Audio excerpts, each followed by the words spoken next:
Mungkin kalau dibilang dulu waktu saya kafir ini saya begundal gitu ya. Saya merasa paling tenang aja gua mau ngapain, ada juru selamat gitu.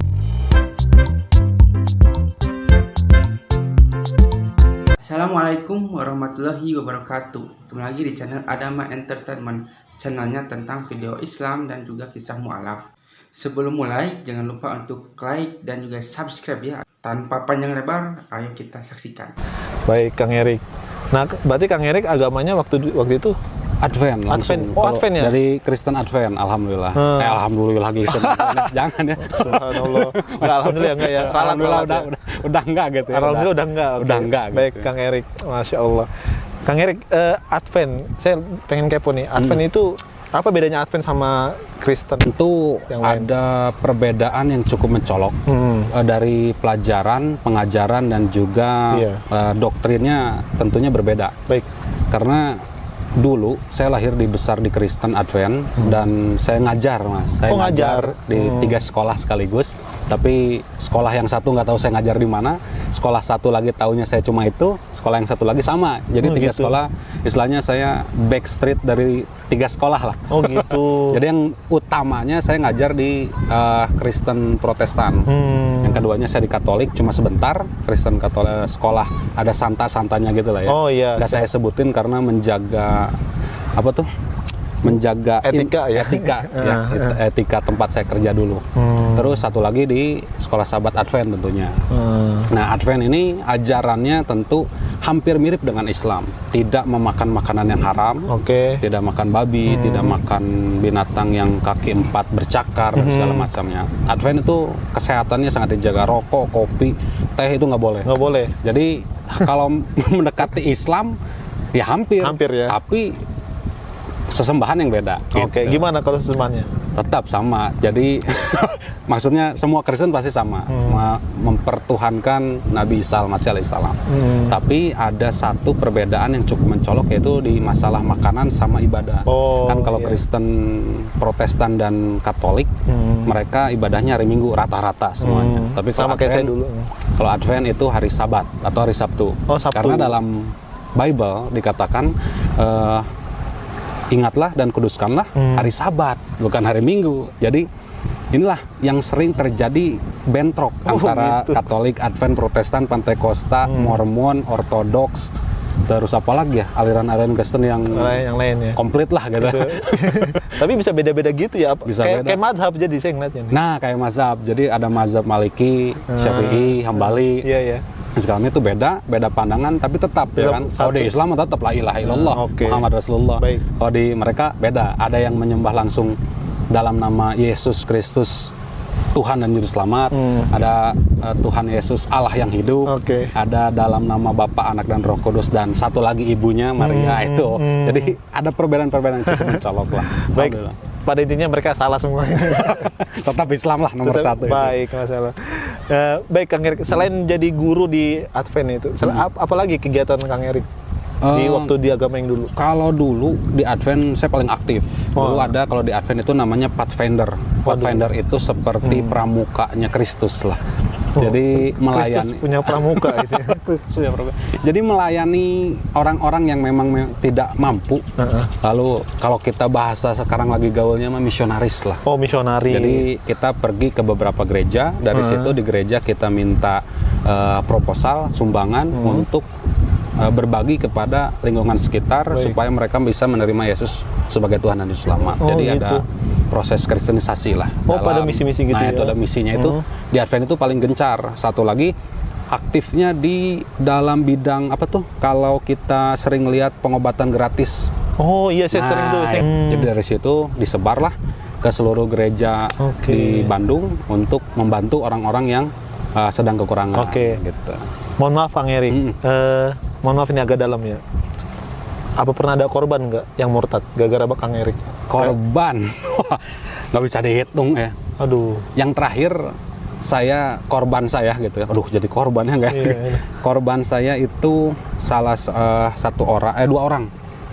dua orang, seorang pedagang gorengan dan juga seorang tukang sapu yang di jalan itu. Itu kebetulan ekonominya lagi turun. Akhirnya kami datangi. terus kita kita lobby lah ya, kita sogok sembako. Ya itulah, jadi udah tau lah Indomie, terus apa lagi tuh Aqua kalau nggak salah gitu lah, pada jadi sebutin merek ya. Habis itu akhirnya diajaklah ke gereja untuk tahu bahwa di Kristen tuh begini. Akhirnya di situ 2 orang itu dibaptis dan dia nauzubillah min dzalik bawa istrinya. Jadi 3 orang korban itu. Dan prize-nya pun, hadiahnya pun dibilang nggak apa-apa, sebuah mobil. Dikasih mobil? Saya dikasih mobil, alhamdulillah waktu itu. Murtadin orang dikasih mobil? Murtadin orang dikasih mobil. Dan terakhir yang korban murtad itu adalah istri dan anak saya. Jadi istri dan anak saya itu saya murtadkan. Ya Allah. 2 orang itu nggak dapat prize-nya diambil sama pendetanya. Ya Allah. Jadi apa ya? Kok bisa sampai segitu ya Kang ya? Jadi memang ada perputaran yang pastilah sahabat pasti tahu semua ya tentang perpuluhan. Nah itu ya.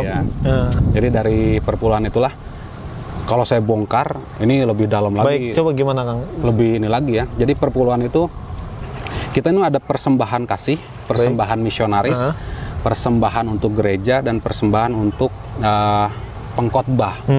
Jadi setiap ada yang khotbah itu di gereja dari luar, itu ambilnya dari persembahan apa ya namanya ya? Kalau di Advent soalnya beda-beda Mas. Beda-beda antara satu gereja dan gereja lain namanya. Jadi persembahan kasih, persembahan misionaris, persembahan sekolah sahabat, persembahan banyak lah. Jadi intinya ada pembagian beberapa. Nah perpuluhan itulah. Kalau misalnya dulu saya gaji hampir 6 juta Mas. Oh 6 juta ya? 6 juta itu belum dari sekolah yang lain. 6 juta itu 10%-nya berapa? 600.000 kan? 600.000 itu 1 orang. Itu misalnya ada yang gaji 10 juta, 1 juta. Itu setiap hari loh. Bukan setiap hari, maksudnya setiap 1 bulan sekali itu perpuluhan. Jadi sebulan sekali itu gereja bisa ngambil hampir 100 jutaan lah. Itu kalau nominalnya satu gereja gitu. Makanya jangan salah. Mereka kan kaya. Wah, mereka mobilnya mewah. Cakep-cakep, modis. Nah itu dari hasil dari perpuluhan pekerjaan itu. Dan jadi, itu mungkin bisa berdasarkan data Kang Erik ya. Berdasarkan data, soalnya kalau misalnya saya buka datanya nanti bisa jadi saya dituntut Mas. Oh iya jangan lah, ini cukup dasarnya aja lah ya. Jangan sampai melebar kemana-mana. Berarti ada politik internal ya, politik internal di antara gitu. Misionaris itu ya. Kalau saya ceritain lagi ada Mas. Gimana? Tapi ini terjadi sama keluarga saya waktu saya masih Kristen. Ini ada rebutan bendahara gitu. Di gereja. Jangan salah gitu ya. Mungkin firman Allah dalam Al-Quran aduh saya lupa suratnya. Itu jangan menyangka bahwa mereka itu bersatu. Tapi di dalam mereka itu terjadi perpecahan dan peperangan. Itu terjadi. Itu waktu saya masuk Islam tuh baru tahu gitu. Ya Allah, ternyata dulu udah difirmankan sama Allah. Kok saya baru tahu gitu loh. Jadi ternyata Al-Quran ini ya Allah, bukan hanya tulisan tangan manusia, tapi benar-benar wahyu dari Allah yang membuat saya 180 tuh berbalik untuk menerima Islam. Masya Allah.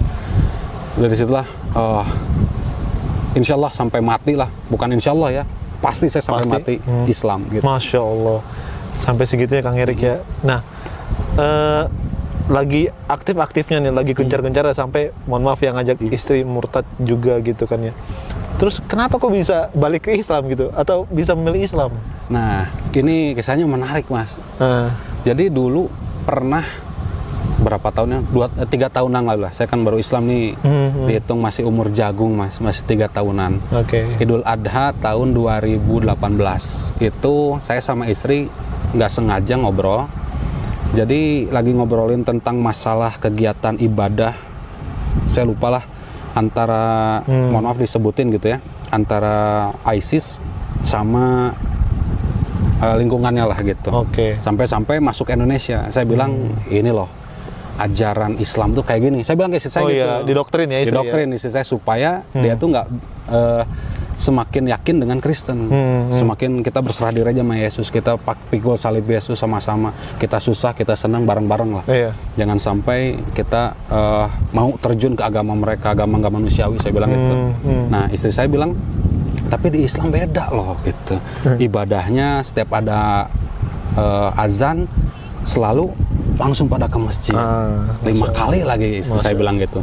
Terus di gereja kok aneh gitu ya, ada telepon bunyi mereka berani ngangkat padahal pendeta lagi khotbah, ada telepon bunyi diangkat, keluar, sempat ada yang makan permen lah, anak-anak ada yang main game, ada yang tidur, ada yang keresak-keresak, anak kecil nyanyi, itu gereja gitu. Istri saya sempat bingung itu, kok ibadah menghadap Tuhan kok gini gitu, beda dengan Islam. Islam tuh mau ada telepon, mau ada gempa, mau ada apa tetap sholatnya dijaga harus, gitu, nggak dibatalin. Betul. Nah, istri saya bilang gitu, saya bilang emang gitu ya, saya bilang gitu. Padahal dari kecil saya udah tau lah Islam kayak gimana. Tapi ketika ngobrol itu tiba-tiba ada terbesit tuh, kok bisa begini ya? Iya. Istri Penasaran saya bilang, penasaran, curious. Iya. Besoknya istri saya bilang, saya mau masuk Islam lagi, gitu. Oh gitu. Saya kaget gitu. Hah, masuk Islam gimana maksudnya? Ya mau balik lagi ke Islam gitu. Terus istri saya bilang kalau mau ikut sok boleh gitu ya, silahkan. Kalau nggak juga ya nggak apa-apa, tapi nggak bisa serumah dan kita harus bisa karena satu rumah nggak bisa beda agama. Saya juga bingung, istri saya kok bisa ngomong gini gitu ya. Akhirnya malamnya kita ngobrol sedikit, istri saya mau tidur, saya di teras. Saya sambil ngopi, saya bilang sama istri lagi, saya bilang sama Tuhan, waktu itu saya manggilnya Tuhan Yesus. Berdoa sama Tuhan. Berdoa sama Tuhan Yesus. Gimana doanya? Saya bilang, ya Bapak, Tuhan kami yang berada dalam kerajaan surga, kami memohon padamu malam ini tunjukkanlah saya satu bukti atau satu petunjuk kalau saya memang harus pindah agama Islam gitu. Minta doa sama Yesus, untuk masuk Islam. Untuk masuk Islam.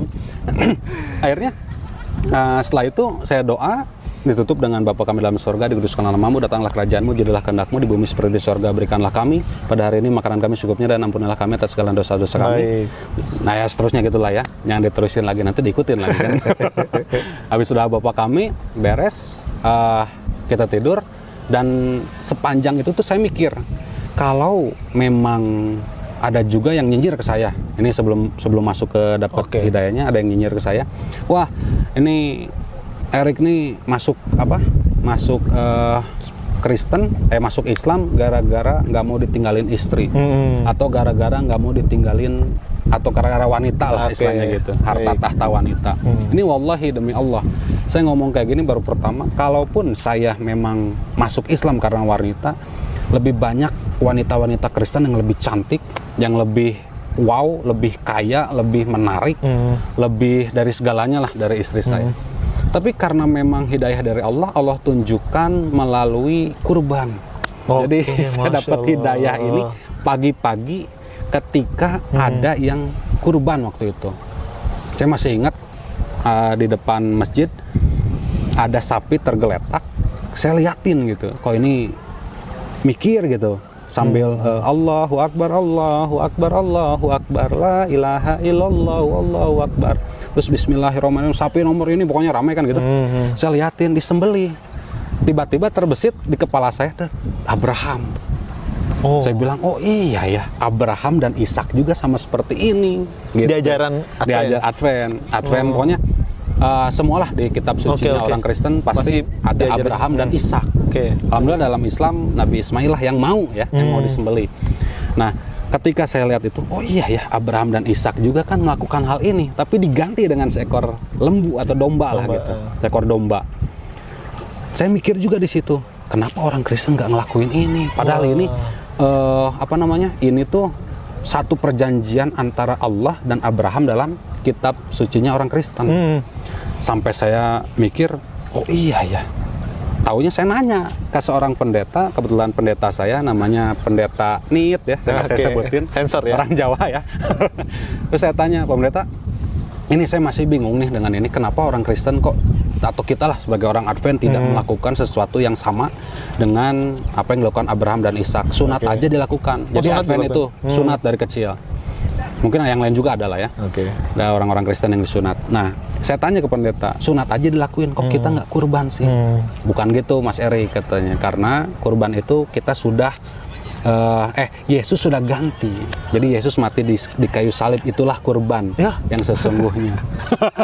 Jadi Bapak mengutus anaknya untuk dikorbankan sebagai penembus dosa manusia. Dari situlah saya mikir, udah nggak boleh masuk akal nih ini. udah nggak masuk akal nih, kok pendeta jawabnya gini sih gitu ya. Apakah ini pendeta tidak berilmu atau gimana? Akhirnya saya cari-cari, saya sendiri nyari di situ, nggak ketemu. Ya ketemunya antara Yesus yang sudah menjadi kurban digantikan untuk menggantikan dosa kita, itulah.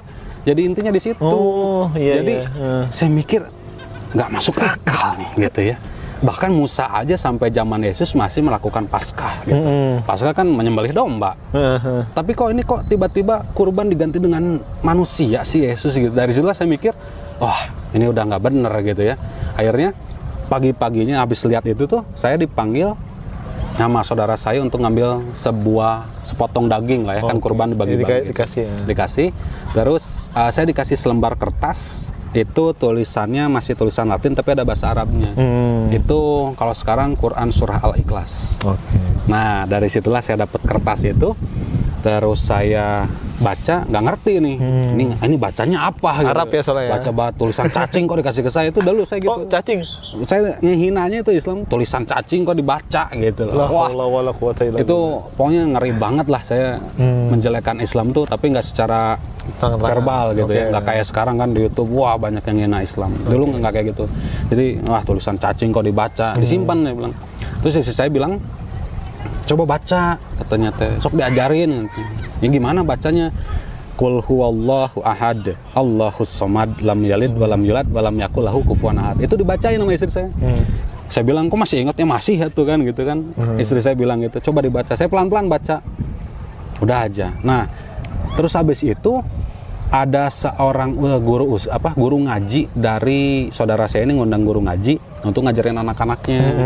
Terus katanya bilangnya, sok aja Rik ke atas tanya tuh sama ustadznya tentang Al-Ikhlas ini. Akhirnya dulu saya masih pegang HP yang ada Alkitab lah, semua orang Kristen pasti punya. Saya tanya, Ustadz, saya ingin nanya nih gitu ya, Yesus Kristus itu dalam Islam siapa? Gitu. Saya bilang gitu. Pertanyaan jenius ini ya. Saya bilang gitu, ini rencana saya, Ustadz ini harus dikristenkan. Istri saya aja bisa gitu kan dikristenkan. Di Islam dikristenkan, dimurtadkan. Masa seorang Ustadz nggak bisa gitu. Baik. Saya tanya gitu.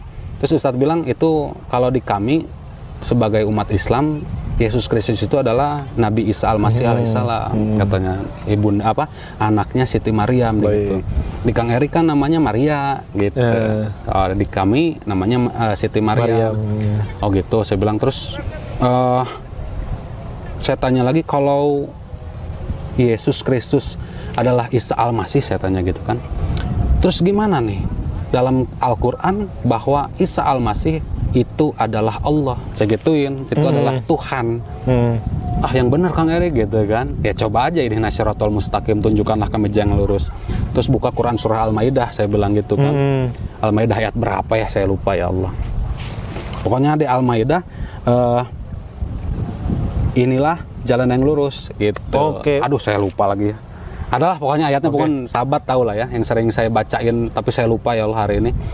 Itu sering dibacain oleh para murtadin. Jadi tunjukkanlah kami yang jalan lurus. Ternyata Isa Al-Masih ngomong, inilah jalan yang lurus, ikutilah aku. Aduh, udah mana saatnya pakai dalil lagi ya. Dalil lagi.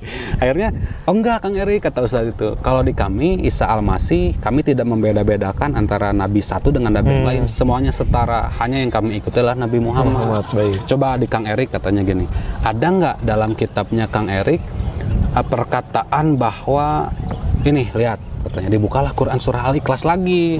Oh ini saya bilang kertas ini, iya. Coba itu ayat pertamanya baca aja artinya. Saya bilang katakanlah dalam kurung Muhammad, dialah Allah yang Esa. Baik. Nah, coba Kang Erik ada nggak di kitab Erik? Kang Erik ada, saya bilang. Coba saya pengen dengar, kata ustadznya gitu. Saya bacain di Markus. Alah, saya lupa lagi ya. Ini banyak ting yang masuk. Markus 12 ayat 29 gitu ya. Inilah hukum yang terutama itu, dengarlah hai Bani Israel, bahwa Allah adalah Tuhan kita, Tuhan yang Esa. Itu Yesus ngomong gitu. Waduh, saya kaget nih gitu ya. Terus Ustaz, ada lagi nggak Kang Erik? Oke. Ada, saya bilang. Siapa? Musa. Musa ngomong apa? Ulangan 6 ayat 4, saya bilang gitu. Ulangan 64 yang bilang, ulangan 6 ayat 4 dibilang, inilah apa? Dengarlah hai Bani Israel, Oke. Allah kita adalah Tuhan yang Maha Esa. Hmm. Dari dua nabi besar itu antara Nabi Musa dan Nabi Isa Al-Masih mengatakan, dialah Tuhan Tuhan yang Allah Esa. yang Maha Esa. Yesus pun ngomong gitu kan? Oh, iya? Iya, saya bilang gitu. Nah, Nabi Muhammad bilang nggak kayak gini? Ngomong gini juga. Ngomong gini juga. Nah, gimana nih Kang Erik? Saya bingung di situ. Bingung, nggak bisa ngomong. Akhirnya, Ustaz, gimana caranya saya masuk Islam? Masya Allah. Saya bilang gitu. Nggak mau Kang Erik ah. Saya nggak mau ngajak. Saya nggak mau maksa. Enggak gitu? ini. Sampai Ustadznya bilang, enggak, Kang, enggak. Jangan. Katanya gitu? sampai gitu.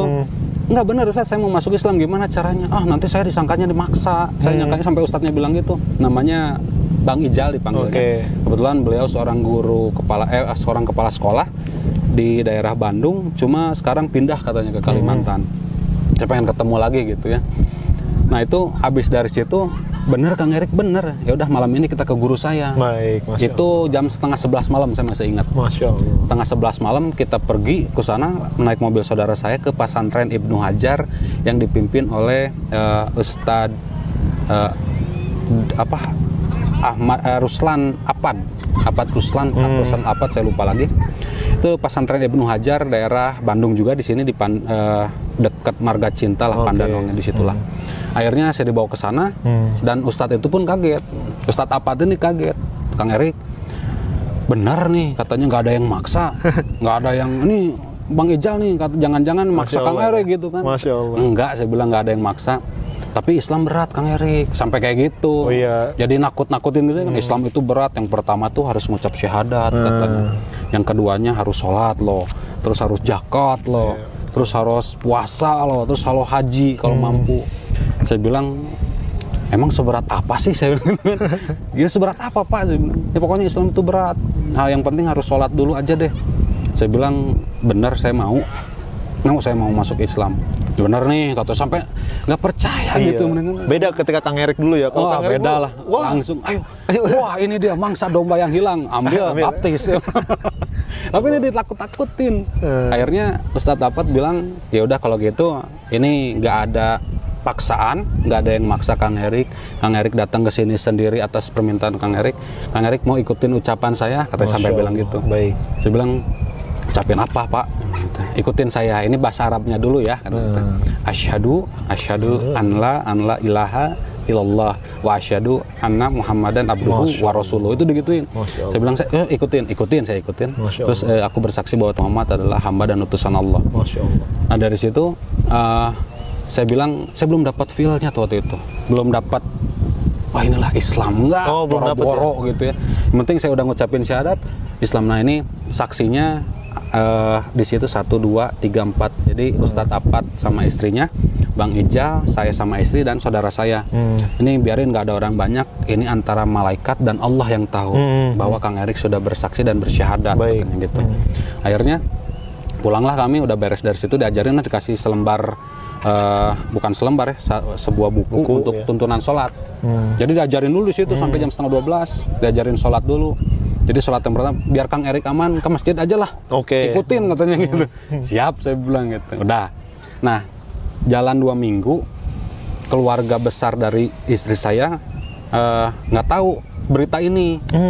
Taunya tiba-tiba, Erik Islam katanya tuh. Nggak percaya, semua keluarga dari istri nggak percaya. Soalnya istri saya udah pakai kerudung, pada nggak percaya. Nah, akhirnya bahasa ininya apa ya? Ngontrog itu apa ya? Ngedobrak ke rumah ya. Apa ya namanya? Pokoknya ke rumah. Ngeboyong apa sih? Ya, bawa orang lah, bawa saudara, semua keluarga besar. Banyak sampai Bang Ijal juga ada. Benar katanya Kang Erik udah Islam. Saya syahadat lagi 2 kali saya syahadat ya. Karena keluarga besar istri saya tahu siapa saya. Oh iya, dulu pernah ngajak murtad soalnya. Ini nggak mungkin katanya kan, nggak percaya. Nggak mungkin lah ini seorang Erik bisa masuk Islam. Agamanya aja keras gitu kan, sampai benci sama Islam gimana. Akhirnya dari situ percayalah keluarga saya besar saya. Ketiga kalinya saya syahadat tuh 3 kali Mas. 3 kali syahadat. Ya Allah, sampai apa ya? yang feel kedua nih, yang feel kedua baru ngerasain. Ya Allah, bagaimana Islam kok itu nikmatnya ya, nikmatnya. ketika mengucapkan kalimat syahadat itu. Nah, yang ketiganya di kantor KUA. Kantor KUA kan ada data-datanya dulu, agama apa, pekerjaannya sebagai apa. Saya bilang saya guru agama, gitu kan. Oh, nggak percaya nih si ketua ke KUA-nya. Saya bilang bener, ini udah syahadat. Saya keliatin fotonya. Oh ya udah, akhirnya syahadat lagi 3 kali lah saya syahadat. Barulah keluarga saya besar belum tahu. Akhirnya saya posting pertama tuh di Instagram. Saya pakai peci, saya ingat peci haji warna hitam dengan baju koko warna biru. Bekas almarhum mertua saya. Jadi istri saya ini seorang Islam yang dibilang apa ya, dari keluarga bukan garis keras ya, garis keras mah kayak pokoknya lah nggak ada Islam garis keras pret ya, Murtadin bilang kayak gitu. Jadi keluarga Kiai Haji, terus mertua saya yang perempuan, ibu mertua saya ini udah haji, udah umroh, udah keren lah pokoknya Islamnya. Nah, anaknya istri saya ini saya bisa bawa murtad kan gitu. Saya pakai baju almarhum. Terus pada kaget nih. Pertama itu sepupu saya yang bilang, Bang, Erik, bener masuk Islam? Itu pertama. Jadi, iya bilanglah sepupu saya ke om saya. Om saya nyebarin ke keluarga. Jadi ceritanya gitu. Jadi udah ceritain keluarga, nyampelah ke ibu saya. Ibu saya baru nelpon saya, Erik. Marah. Ini bahasa Sunda ya, Erik. Mana masuk Islam gitu. Kamu masuk Islam? Saya bilang, iya emang kenapa? Goblok. Waduh, saya jadi bahasa kasar gitu ya. Tapi memang benar suaranya gitu. Kurang ajar. Tuh apa ya bahasa Sundanya? Nggak tahu diri berarti gitu. Nyaho terima kasih lah. Pokoknya bahasa-bahasa kasar gitu ya. Keluar. Terus tante saya nge-WA saya sama om saya, tante saya nge-WA kalau misalkan Erik masuk ke jalan yang sesat, lebih baik tinggalkan istri Erik dan anak Erik sekarang juga. Maksudnya Islam, sesat itu Islam. Jadi tante saya bilang gitu, lebih baik tinggalkan aja istri dan anak Erik, dan nanti kamu dapat istri yang lebih baik kok di Kristen gitu.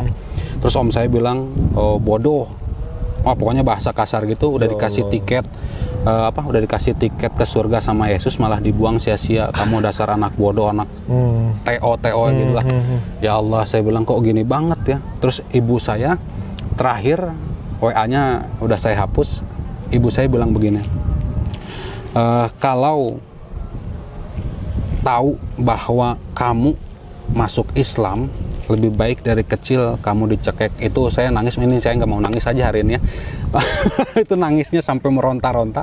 Saya lari ke masjid, saya ketua DKM, kebetulan karena udah kenal, saya ke ketua DKM, saya bilang, Pak, kenapa saya masuk Islam kok jadi begini? Ditunjukin semua ini WA-nya kayak gini, ini teleponnya, ini rekamannya sampai kayak gitu. Sampai ngutuk ibu saya, sampai ngedoain saya yang aneh-aneh. Kata ketua DKM, Kang Erik sabar aja Tano. Itu sampai saya, kalau bahasa Sundanya apa ya, kokosehan. Bahasa Sundanya kokosehan, bahasa Indonesianya kelojotan, nangis kelojotan kayak yang nggak rela gitu. Kok saya masuk Islam jadi gini. Akhirnya ketua DKM bilang, Kang Erik tenang, doanya nggak akan nyampe karena Tuhannya sudah berbeda. Dari situlah saya bilang, Masya Allah. Bener Pak, bener. Sok buktiin, Islam mah udahlah. Kang Erik seperti orok, cenanya seperti bayi yang baru lahir. Sok jalanin aja, sering ke masjid sampai kayak gitu. Nah, sepertilah kisahnya, bagaimana kan kisahnya ini sangat menginspirasi kita bahwa kita itu sebagai umat muslim, dengan adanya video ini kita itu menjadi terinspirasi bahwa kita itu bisa lebih baik lagi untuk menjadi seorang pribadi muslim yang lebih baik lagi. Dan dengan video ini juga mungkin kalian juga yang mungkin non muslim ya, yang menyaksikan ini, kalian juga mungkin ada gambaran seperti apa bahwa agama Kristen itu tidak selalu misalnya benar ya, karena banyak juga kontradiksi di sini bahwa agama Kristen, agama non Islam misalnya gitu ya, jika orang-orang mereka itu mualaf itu karena apa, kebanyakan itu mereka itu tahu bahwa Islam itu adalah agama yang benar, agama yang lebih masuk akal daripada agama-agama lainnya. Dari mana kita itu bisa tahu hal itu ya, karena kita mempelajari Al-Quran dan pelajari agama Islam gitu. Kita itu harus terbuka, harus berpikir terbuka, harus maksudnya kita itu harus mencerminkan bahwa kita itu sebenarnya itu Indonesia itu emang toleransi ya, tapi ketika kita dihadapkan dengan sesuatu agama gitu ya, kita harus mengkaji misalnya agama Kristen seperti ini, agama Hindu seperti ini, agama Islam juga seperti ini dan membeda-beda ya karena di Indonesia itu banyak banyak sekali agama ya, tapi kebanyakan di channel ini adalah tentang agama dari non-muslim ke muslim dikarenakan agama Islam adalah agama yang paling sempurna di dunia ini sampai akhir zaman pun Al-Quran itu berkata bahwa Allah itu akan menjaga Al-Quran sampai hari akhir. Nah, semoga yang menonton video ini bisa terinspirasi ya dan semakin kuat lagi imannya terutama agama Islam ya. Dan jika yang nonton adalah non muslim juga kalian cobalah untuk berpikiran terbuka dan seperti apakah Islam dan sebagainya. Jangan sampai kita itu banyak kan ada seperti Islamofobia dan sebagainya, tidak suka kerudung, tidak suka pengajian, tidak suka apapun yang padahal kan kita menjalankan agamanya masing-masing. Bagi kalian yang belum subscribe juga ya, silakan itu subscribe dan juga like dan juga komentar ya agar kita itu bisa bersilaturahmi. Agar kita itu karena di kolom komentar ini ya di channel ini kebanyakan itu agama muslim dan non muslim itu suka ada ya dan suka ada yang membalas dan sebagainya. Dan jika kalian suka jangan lupa untuk like, komen, dan subscribe ya. Dan nantikan video saya selanjutnya. Wassalamualaikum warahmatullahi wabarakatuh.